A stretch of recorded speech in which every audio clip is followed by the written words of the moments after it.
Now, as I told you that during Gandhi's assassination, there was a genocide, 5,000 people being killed without any rhyme or reason, just because Godse the killer was a Maharashtrian. Where do you draw the line? If this happens, every day will happen if we permit it. Fortunately, it has not recurred again.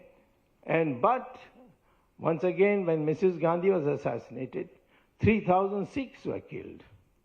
And that itself shows that this mentality has to be wiped out, is to be taken out. And that can only come when we develop the true history of ours, that we are one people who are born here, who may have different views, we may have different religious understanding, perceptions, but as a people, we are one people, which we have to bring through the change of our history books. Otherwise, one of these days, you will find another genocide that will take place. Now, this second point I would like to make about the reference to genocide was by a gentleman by name Rajiv Gandhi. I'm not talking about Prime Minister Rajiv Gandhi. I'm talking of the secretary of the DMK called Rajiv Gandhi. They can't even find Tamil names for themselves nowadays. One is Stalin and the other is Rajiv Gandhi. What kind of Tamil people are these?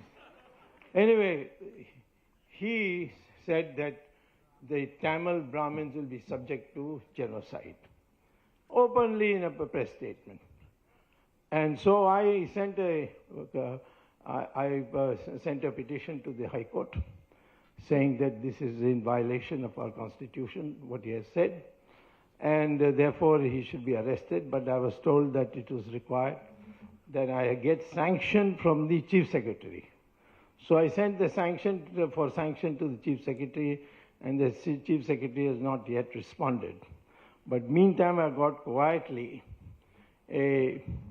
a word from somebody high up in government, I won't say who said that this gentleman will never speak again, so please don't press your court case. So I'm keeping the court case in cold storage, but if Mr. Rajiv Gandhi, former secretary now, I'm told, of the DMK, again says this, or any of them say this, there's no alternative but for us to get aggressive and take them to court and see that they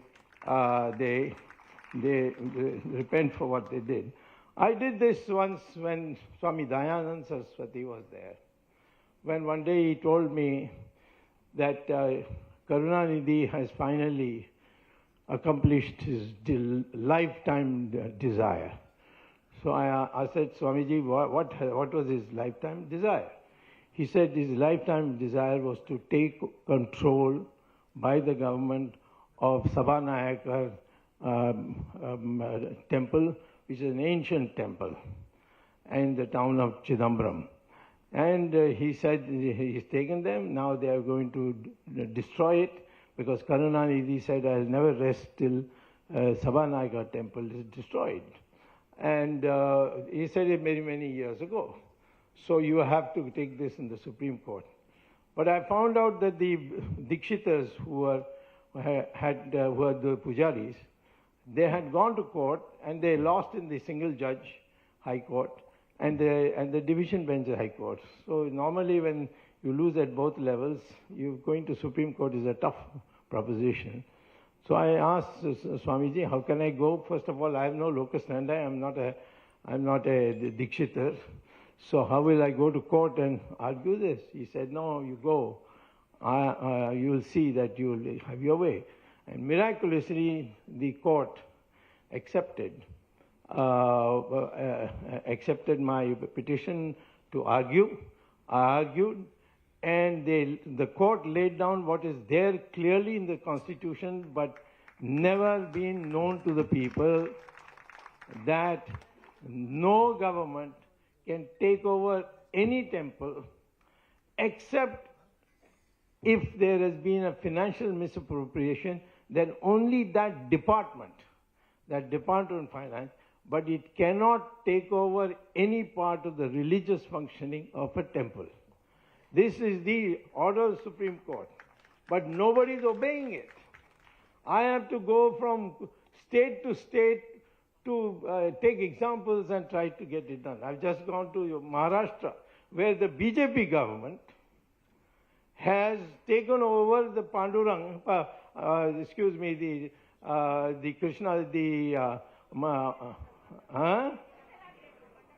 Pandharpur, in Pandharpur, where Vitthal and Rukmani temple, it's over thousands of years old. That particular temple, the BJP government has taken it over. And I have gone to court, and I think I'm certainly going to win in another 2 months, and it will be freed. But I had to do it, because this is illegal. Then, on the orders of Mr. Modi, our government took over all the 104 temples of Uttarakhand, including Kashi Vishwanath, including the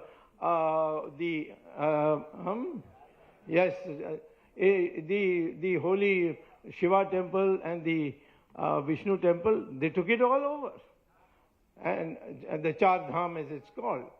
And what happened? The court then gave me an interim order saying that the treasury of all these 104 temples will be not in the hands of the government, which is what the ordinance said, but in the hands of the pujaris, and that will not be taken away. And suddenly the government lost interest, and then after my court case, I won the court case, they have withdrawn it. Now the Char Dham temples are all free. Now, therefore, what I am saying to you today is, you have, as Brahmins, as Hindus, we have to make sure that what is special about our culture includes looking after temples.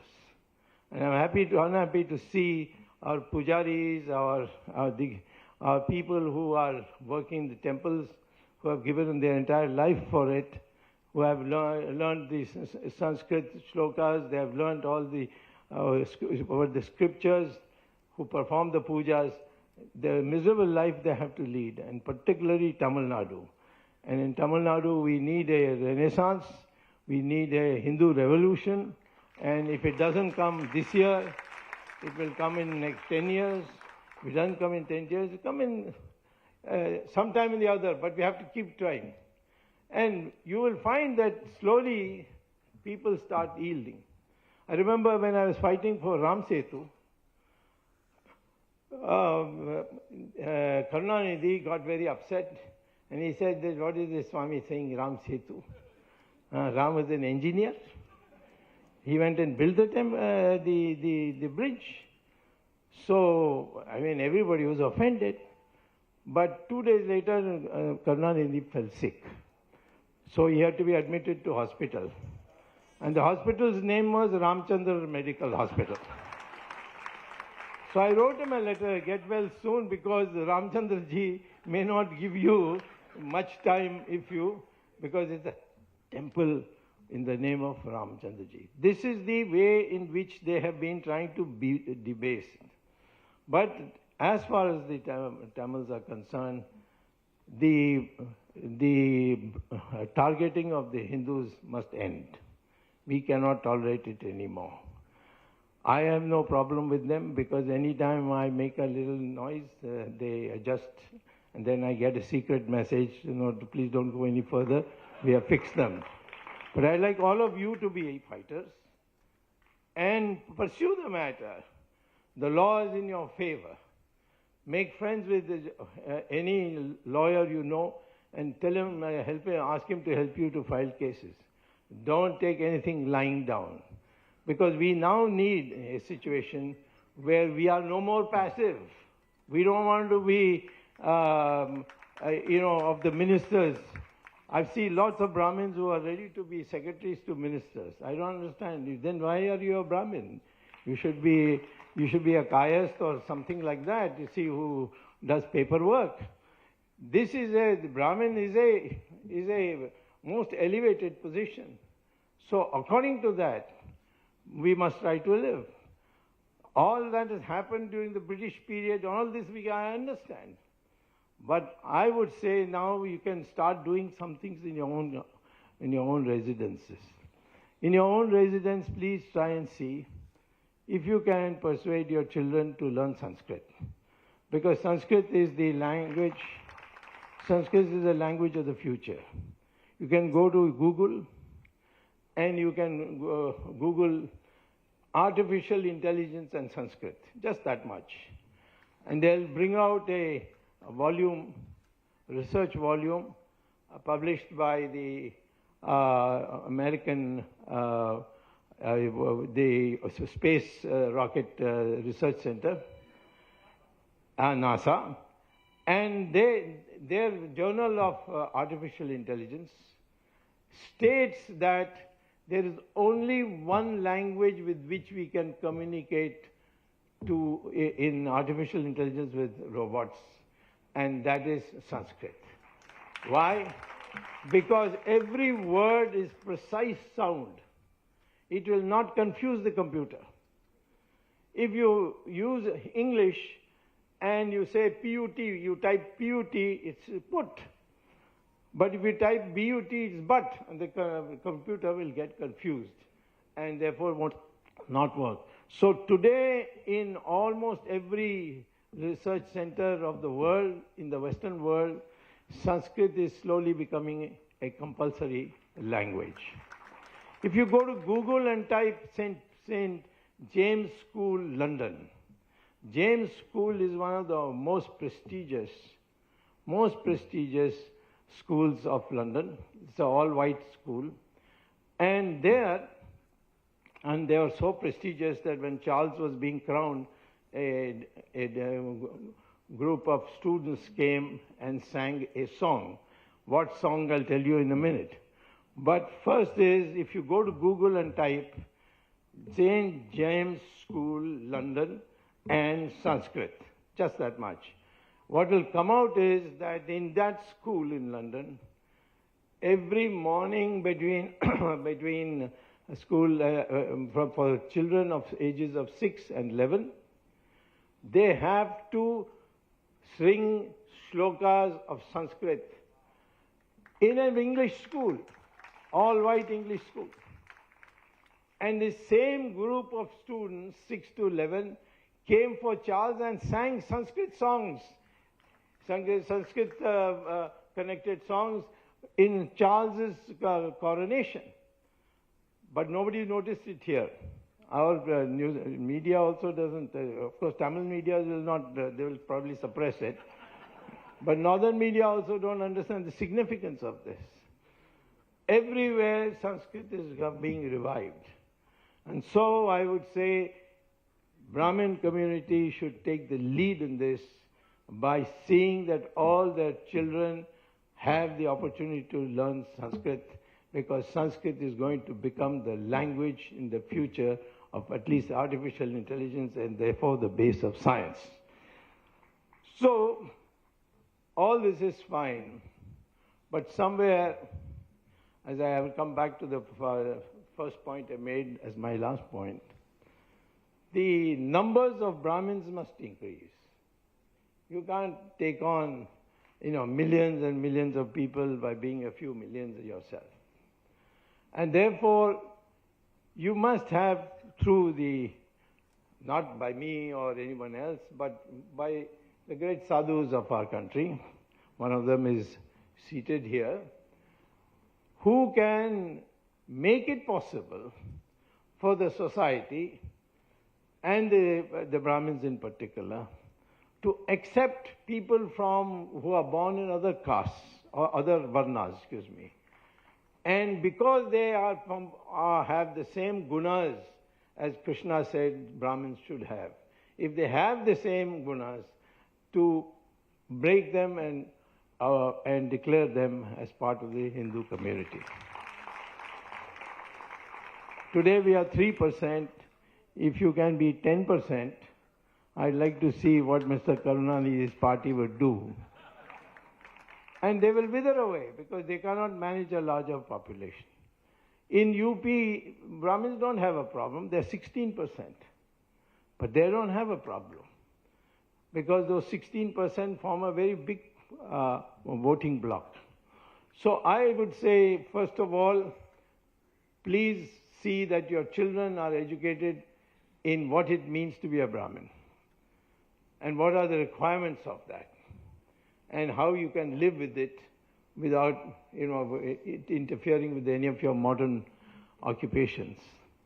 And the second is, how is it possible over a period of time to see that not more Brahmin children are born, but how other communities, people born in other communities, because of the procedure, because of their agreeing to or are adopting the necessary discipline of Brahmin to become a part of the Brahmin community. Those who go, say, for a school which is run by Brahmins, but they are not Brahmins from Brahmin community, they could be part of that. But the Brahmin community's numbers must increase. It's not a very popular thing I'm saying, I know it, but I think from a strategic point of view, I've come to the conclusion that you can't go on, and because anyway the Brahmin population also is going down.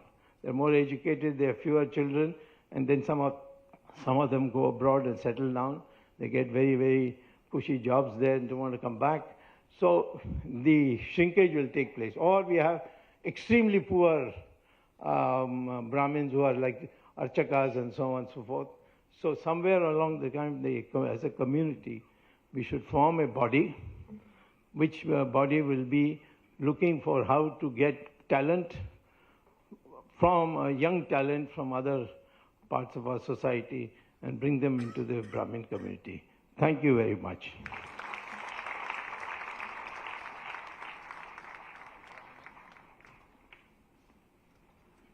Thank you very much, Dr. Swamy, for your invaluable and sharing of very potent information. Kudos to your fighting spirit, and definitely we'll take the cue, sir.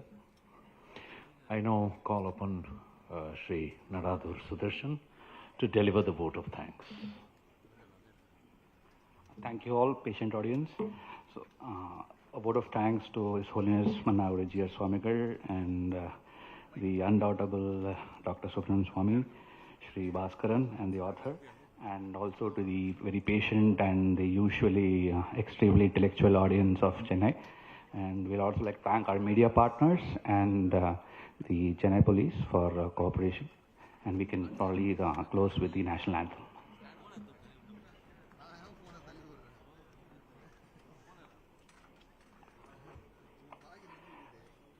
जनगण मन अधिनायक जय हे भारत भाग्य विधाता पंजाब सिंध गुजरात मराठा द्राविड़ उत्कल बंगा विंध्य हिमाचल यमुना गंगा उच्चल जलधि तरंगा तव शुभ नामे जागे तव शुभ आशीष मागे गाहे तव जय गाता जन गण मंगल दायक जय हे भारत भाग्य विधाता यहे जय हे जय हे जय जय जय जय हे भारत माता की भारत माता की भारत माता की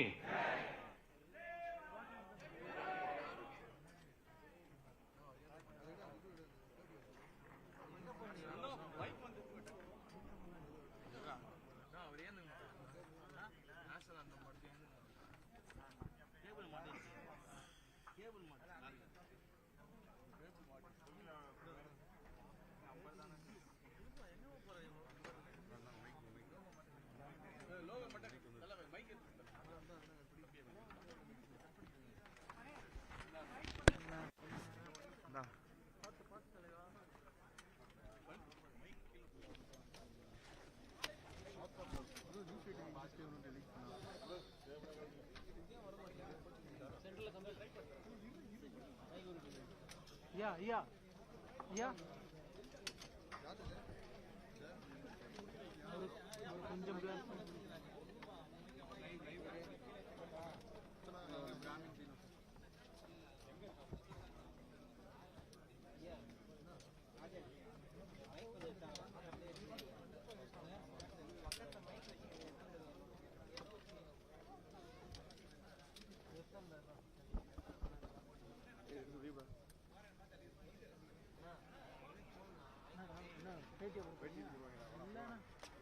நாலு என்ன சொல்லியிருப்பாரு.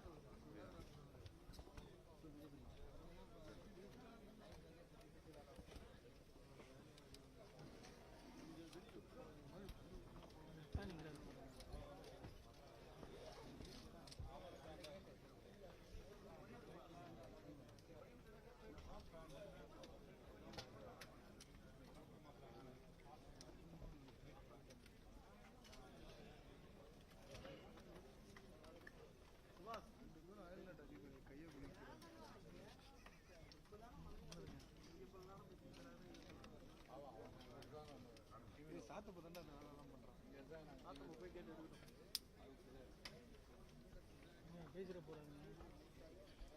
அவர் போயிட்டாங்க. அவங்க ரிப்போர்ட் மைக் எடுத்து தனியாக கூட போடுவாருங்க. சாப்பிட்டேன் அஸ்வின் மாதிரி. அஸ்வின் தெரியல ரிப்போர்ட் உள்ள மைக் எடுத்து போட்டு எடுத்துருக்கான். கனெக்ட் பண்ணுறேன்.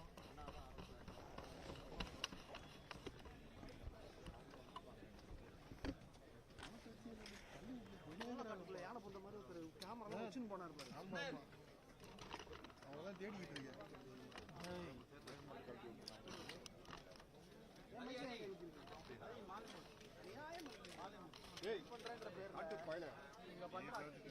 நான் சாய்க்கவே இல்லடா. நீ தான்டா அது வச்சு இல்ல நடந்துச்சு.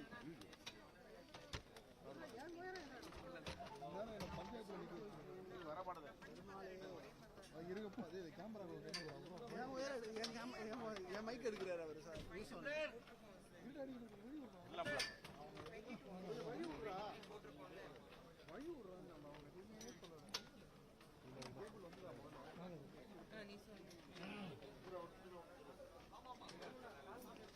பார்த்து பார்த்து காலை நல்லா முடியும்.